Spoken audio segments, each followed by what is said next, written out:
నమస్తే అండి. భక్తి సమయం యూట్యూబ్ ఛానల్‌కి స్వాగతం.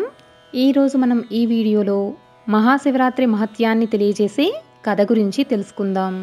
దానికన్నా ముందు ఇప్పటివరకు మన భక్తి సమయం యూట్యూబ్ ఛానల్‌ని ఎవరైతే సబ్స్క్రైబ్ చేసుకోలేదో వారు సబ్స్క్రైబ్ బటన్‌ని క్లిక్ చేసి ఆ తర్వాత పక్కనే ఉన్న బెల్ సింబల్‌ని కూడా ట్యాప్ చేసి ఆల్ అనే ఆప్షన్‌ని సెలెక్ట్ చేయడం వల్ల నేను అప్లోడ్ చేసే కొత్త వీడియోస్ అన్నీ కూడా మీకు నోటిఫికేషన్ రూపంలో వస్తాయి.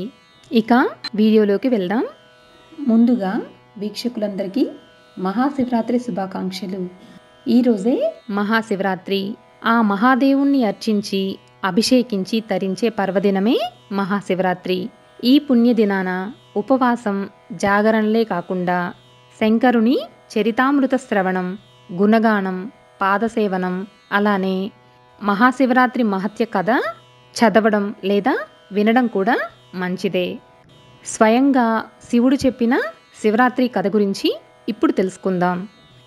శివరాత్రి పర్వదినం రోజున ఉపవాసం, జాగరణలతో ఉండి మిగతా పండుగల కన్నా కూడా కొంత భిన్నంగా కనిపిస్తుంది.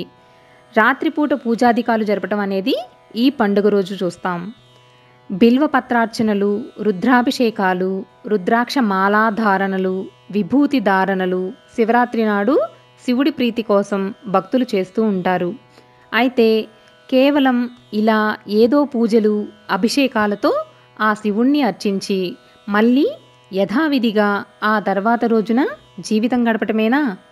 మరి ఈ పండుగ వల్ల ఏదైనా ఇతర ప్రయోజనం ఉందా అని అంటే కాస్తంత హేతుబద్ధంగా ఆలోచిస్తే ఉన్నది అనే సమాధానమే కనిపిస్తుంది. ఈ సమాధానానికి ఉదాహరణగా లింగ పురాణంలో ఓ చక్కటి కథ ఉంది. స్వయంగా ఆ మహాదేవుడే చెప్పిన కథ ఇది. సాక్షాత్తు ఆ పరమేశ్వరుడే శివరాత్రి వ్రత ప్రభావాన్ని పార్వతీదేవికి ఈ కథ ద్వారా చెప్పాడు. పూర్వం ఓ పర్వత ప్రాంతంలో ఒక బోయవాడు ఉండేవాడు. అతను ఉదయాన్నే వేటకు వెళ్ళడం, సాయంకాలానికి ఏదో ఒక మృగాన్ని చంపి దానితో తన కుటుంబాన్ని పోషించడం అతని దినచర్య. అయితే ఓ రోజు ఉదయమే వెళ్ళిన ఆ బోయవానికి చీకటి పడే వేలైనా కూడా ఒక్క జంతువు కూడా దొరకలేదు. దాంతో అతడు నిరాశగా ఇంటి ముఖం పట్టాడు. అలా వస్తూ ఉండగా అతడికి దారిలో ఒక సరస్సు కనిపించింది. రాత్రిపూట ఏదైనా జంతువు అక్కడికి నీళ్లు తాగడానికి వచ్చి తీరుతుందని, అప్పుడు దాన్ని సంహరించవచ్చని అనుకొని ఆ సరస్సు పక్కనే ఉన్న ఒక చెట్టెక్కి కూర్చున్నాడు. తన కంటి చూపునకు అడ్డంగా ఉండడంతో ఒక కొమ్మ ఆకులను తుంచి కింద పడవేశాడు. అంతేకాకుండా ఆ బోయవాడు ఊతపదంగా శివశివ అంటూ ఉండేవాడు. అలా అనడం మంచో చెడో కానీ అతనికి తెలియదు. కానీ ఆ సమయంలో అలా అంటూనే కాలం గడిపాడు. అలా గడిపిన రాత్రి శివరాత్రి పర్వదినమని కూడా తెలియదు ఆ బోయవానికి.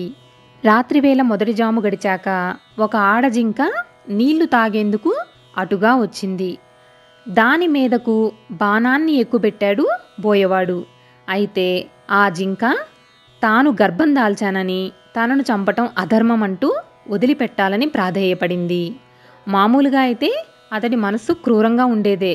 కానీ ఆ జింకను చూడడం, పైగా అది మానవ భాష మాట్లాడేసరికి బోయవాడు దాన్నేమీ చేయలేకపోయాడు. అలా రెండో జాము కూడా గడిచింది. అప్పుడు ఇంకొక ఆడజింక అటుగా వచ్చింది.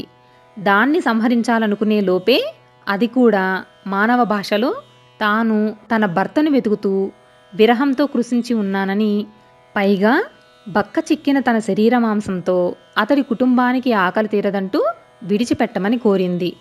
ఒకవేళ మరి కాసేపటి దాకా ఏ జంతువు కూడా దొరకకపోతే తానే తిరిగి వస్తానని, అప్పుడు సంహరించమని వేడుకుంది. మొదట కనపడిన ఆడజింక కూడా అలాగే పలికిన సంగతిని గుర్తుకు తెచ్చుకొని బోయవాడు ఆశ్చర్యపోయాడు. ఇక మూడో జాము కూడా గడిచింది. మూడో జాము గడిచేసరికి ఒక మగజింక అతడికి కనిపించింది. దాన్ని కూడా బాణంతో కొడదామని అనుకునేంతలోపే ఆ మగజింక కూడా మానవ భాషలో ఇలా మాట్లాడింది. రెండు ఆడజింకలు ఇటుగా వచ్చాయా అని బోయవానిని అడిగింది. అందుకు బోయవాడు వచ్చాయని, తనకు ఏ జంతువు దొరకకపోతే ఆహారంగా తామే వస్తామని కూడా తనకు చెప్పినట్లు బోయవాడు మగజింకకు చెప్పాడు.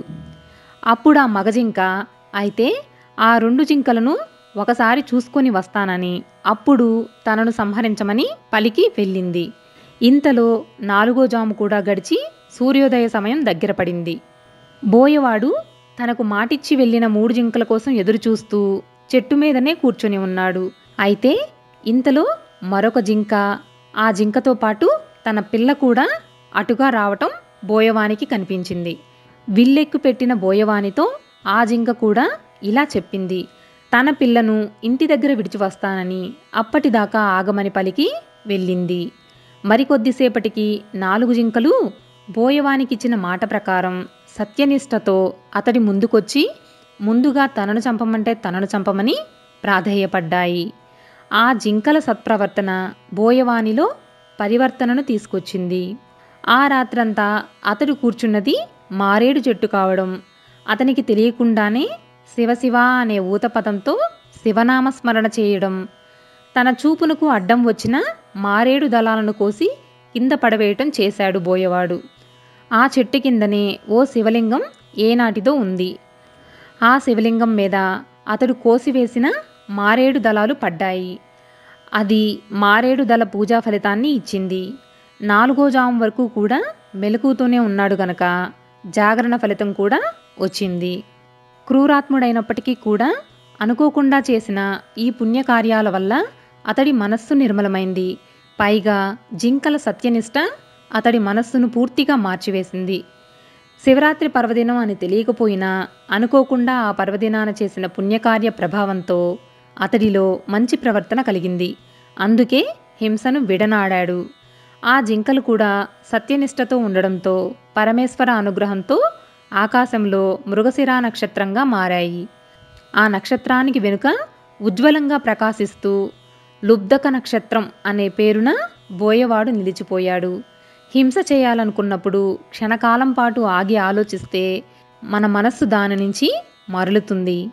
బోయవాడు జింకలను చంపాలనుకోవడంలో చేసిన కాలయాపన అతడిని చివరకు అహింసా ధర్మాచరణ మూర్తిగా నిలుపగలిగింది. సత్యధర్మ పరాయణులు, అహింసా మార్గాన్ని అనుసరించిన వారు సుస్థిర కీర్తితో నిలిచిపోతారనే ఓ సామాజిక సందేశం ఈ శివరాత్రి కథలో కనిపిస్తుంది. ఇదండి స్వయంగా ఆ పరమేశ్వరుడే పార్వతీదేవికి చెప్పిన కథ. మీకు కనుక ఈ వీడియో నచ్చినట్లయితే లైక్ చేసి మీ ఫ్రెండ్స్కి షేర్ చేయండి. మరిన్ని ఆసక్తికరమైనటువంటి ఆధ్యాత్మిక విషయాల కోసం మా భక్తి సమయం యూట్యూబ్ ఛానల్ని సబ్స్క్రైబ్ చేసుకోగలరు. Thanks for watching.